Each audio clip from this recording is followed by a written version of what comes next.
釜山的大浪直接淹没道路，场面惊人。 오늘까지 많은 곳은 250mm가 내리고 순간 최대 풍속이 초속 60m에 달할 수 있다는 예보도 나오고 있습니다.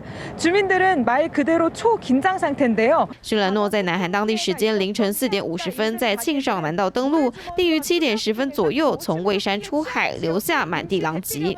이게 골목길입니다. 그런데 대형 냉장고가 이렇게 완전히 골목을 막고 뒤집어서 엎어져 있는 상황도 볼 수가 있었습니다. 受到台风影响，有1人失踪。首尔中小学6号停课，通报上百起事故，但幸好目前没有发生太过严重的灾情。